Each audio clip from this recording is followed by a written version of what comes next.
नमस्कार दोस्तों, स्वागत है आपका हमारे YouTube चैनल एसएस प्रा में। दोस्तों, आज हम बात करने जा रहे हैं अमेरिका और जापान की। जी हाँ दोस्तों, वो अमेरिका जिसने जापान पर परमाणु बम छोड़ दिया था।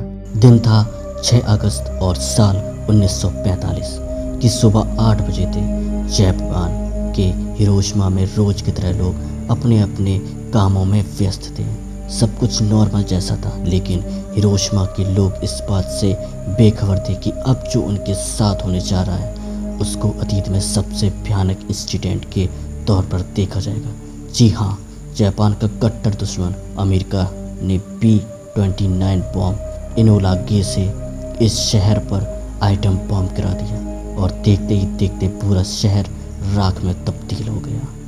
लेकिन इस हमले के पीछे बहुत से सवाल हैं जो यह पूछते हैं कि अमेरिका ने हिरोशिमा पर क्यों परमाणु हमले किए, क्यों दोनों देशों के बीच इतनी तनातनी मच गई थी और इस हमले को सेकेंड वर्ल्ड वॉर से क्या कनेक्शन था। इन सारी बातों को बड़ी डिटेल में आपको आज समझाते हैं, लेकिन दोस्तों इसे समझने के लिए हमें आपको थोड़ा सा पीछे लेकर चलना होगा। दरअसल 7 दिसंबर 1941 यह वह दिन था जब पैसिफिक ओशियन के बीच एक आइलैंड पर 2 घंटे तक ऐसी बमबारी हुई जिसने सेकेंड वर्ल्ड वॉर का रुख मोड़ डाला।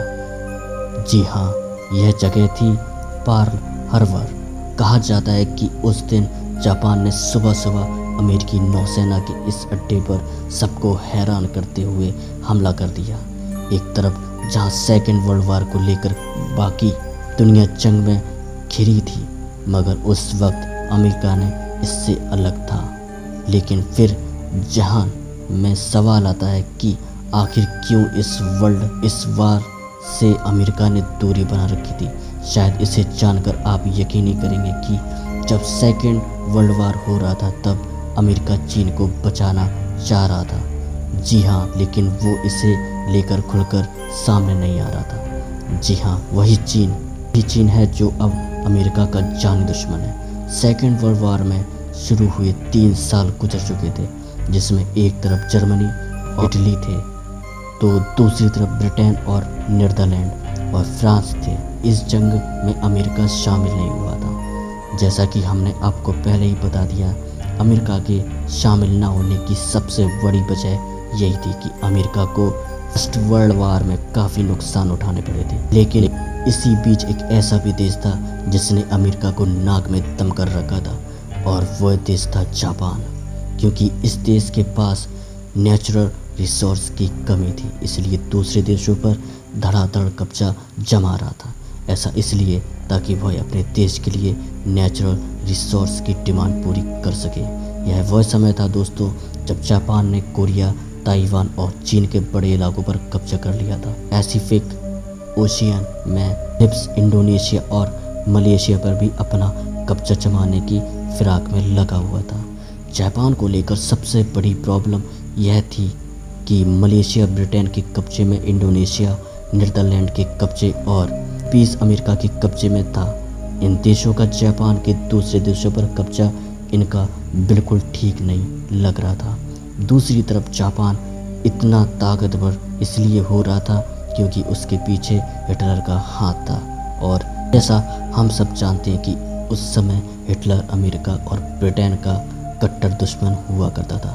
इधर जापान की हरकतें कम होने का नाम नहीं ले रही थी, जिससे परेशान होकर अमेरिका ने जुलाई 1941 में जापान को तेल देना बंद कर दिया। ऑयल बैन के बाद अब यह जापान के लिए चीज़ें मुश्किल होना शुरू हो गई। ये अमेरिका ने जापान के सामने एक शर्त रखी कि जापान को चीन से अपना कब्जा हटाना होगा।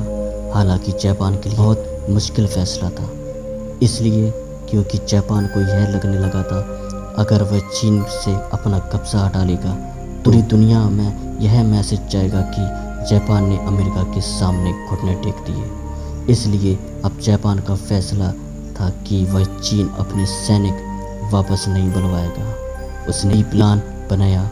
जी हाँ, और प्लान यह था कि जापान अब इंडोनेशिया कब्जा करके तेल हथियार की सोच रहा था, लेकिन यह सुनने में जितना आसान लग रहा था उतना था नहीं। और यह बात जापान भी अच्छे से जानता था कि इंडोनेशिया पर कब्जा इतना आसान नहीं है। जैसा कि हमने वीडियो की शुरुआत में आपको बताया कि इंडोनेशिया पर नीदरलैंड का राज था और वहाँ पहुँचने के लिए ज़रूरी था कि पहले फिलीपींस राज किया जाए जो अमेरिका के कब्जे में था।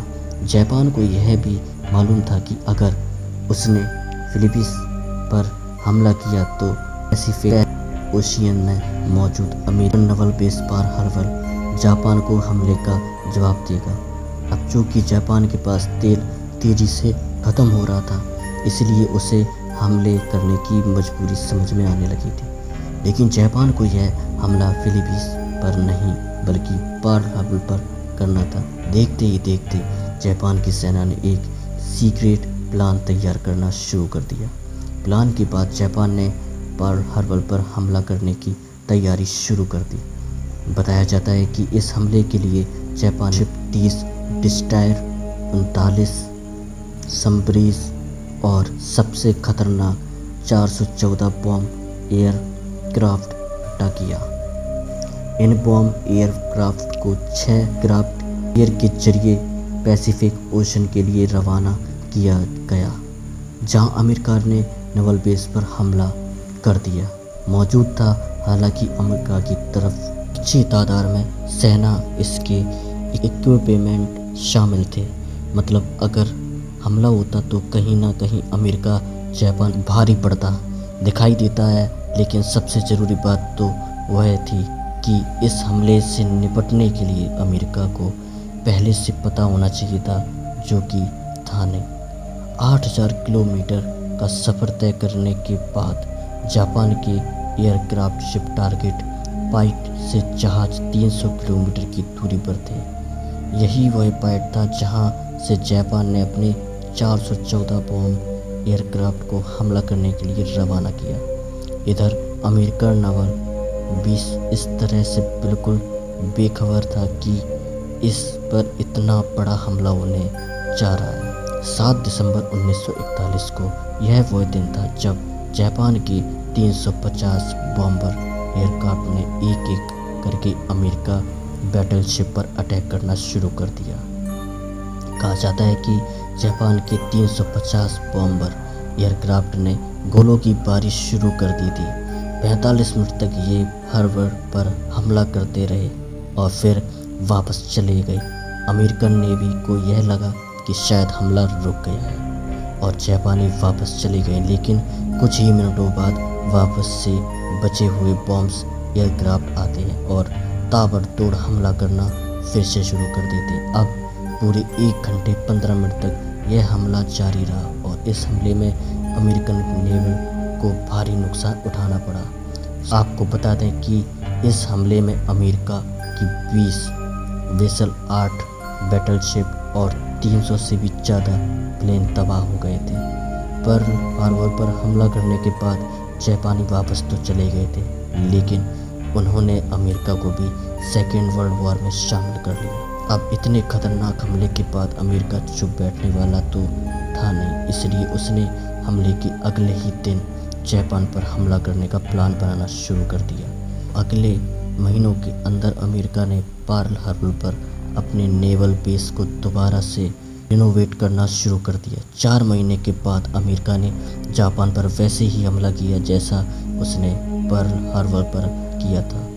अप्रैल 1942 में जापान की कैपिटल टोक्यो पर अमेरिकन एयरफोर्स ने बमों से बारिश कर दी। यह अमेरिका का सेकेंड वर्ल्ड वॉर में किया जाने वाला पहला हमला था। लेकिन इसके बाद अमेरिका रुका नहीं। अगले 4 सालों तक अमेरिका और जापान में ज़बरदस्त जंग चलती रही। इस जंग में अमेरिका जापान पर हावी होता गया। अब चूँकि जापान इस हमले से टूट चुका था, लेकिन वह किसी भी हाल में घुटने टेकने वाला तो नहीं था। हमले जारी थे।